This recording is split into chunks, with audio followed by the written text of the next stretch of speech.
தற்போதைய அண்மை செய்தி. காஞ்சிபுரத்தில் சாம்சங் தொழிற்சாலையில் ஊழியர்கள் 10வது நாளாக உள்ளிருப்பு போராட்டத்தில் ஈடுபட்டு வருகின்றனர்.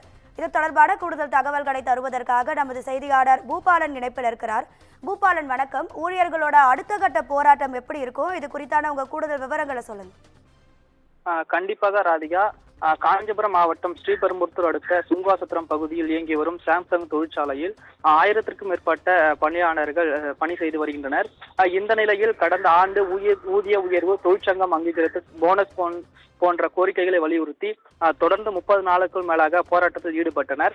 இதையடுத்து அமைச்சர்கள் தலைமையில் நடைபெற்ற பேச்சுவார்த்தையில் உடன்பாடு எட்டப்பட்டு கடந்த வருடம் நடத்தப்பட்ட போராட்டமும் வாபஸ் பெற்று தொழிலாளர்கள் தொழிற்சாலைக்கு வழக்கம் போல பணிக்கு திரும்பினர். பின்னர் தொழிற்சங்கம் அங்கீகரிப்பது குறித்தான தொடர்பான வழக்கு சென்னை உயர்நீதிமன்றத்தில் நடந்து வந்த நிலையில் சாம்சங்கில் துவங்கப்பட்ட தொழிற்சாலையில் துவங்கப்பட்ட சிஐடி தொழிற்சங்கமானது அங்கீகரிக்கப்பட்டதாக அரசு அதிகாரப்பூர்வமாக தகவலை தெரிவித்திருந்தது. இந்த நிலையில் தொழிற்சாலையில் பணிபுரியும் சிஐடி சங்க ஊழியர்களை சாம்சங் நிர்வாகமானது இன்டர்னல் யூனியனில் இணைய வேண்டும் என்றும் சிஐடி தொழிற்சங்கத்தில் இருந்து விலக வேண்டும் என நிர்வாகம் வலியுறுத்தி வந்ததாக தொழிலாளர்கள் தரப்பில் கூறப்படுகின்றன. அதே போன்று ஊழியர்களுக்கு பணி அழுத்தம் கொடுத்ததாகவும் பல்வேறு வழிகளில் பழிவாங்கும் நடவடிக்கைகள் நிர்வாகம் தொடர்ந்து ஈடுபட்டு வருவதாக ஊழியர்கள் தரப்பில் தொடர்ந்து புகாரானது வெளிவந்தது. இந்த விவகாரம் குறித்து தொழிலாளர்கள் ஒன்று சேர்ந்து கடந்த 31ஆம் தேதியில் பணி நேரத்தில் நிர்வாக தலைவரை சந்திக்க முற்பட்டதாகவும் கூறப்படுகிறது. இதனை காரணத்தை காட்டி 3 பேரை தற்காலிகமாக பணியிட நீக்கம் செய்யப்பட்டதாக நிர்வாகம் நோட்டீஸ் ஆனது வெளியிட்டிருந்தது.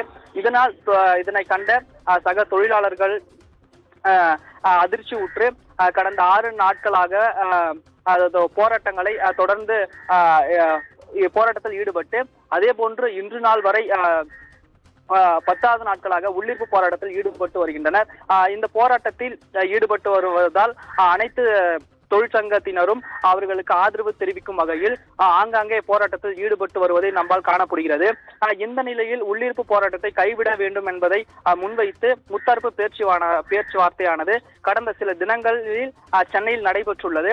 அப்போது இப்பேச்சுவார்த்தையில் உடன்பாடு எட்டாத சிஐடி தொழிற்சங்கத்தினர் மீண்டும் உள்ளிருப்பு போராட்டத்தினை ஈடுபட்டு வந்தனர்.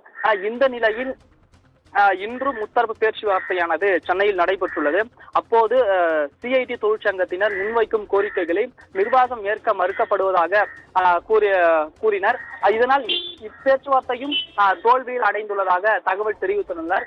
மேலும் இந்த பழிவாங்கும் நடவடிக்கைகளில் தொடர்ந்து நிர்வாகம் ஈடுபட்டு வருவதை முடிவுக்கு கொண்டு வருவதற்காக இன்று மாலை அடுத்த கட்ட போராட்டத்தினை அறிவிக்கப் போவதாக தொழிற்சங்க தரப்பில் தெரிவித்து உள்ளனர். உங்க விரிவான தகவல்களுக்கு நன்றி பூபாலன்.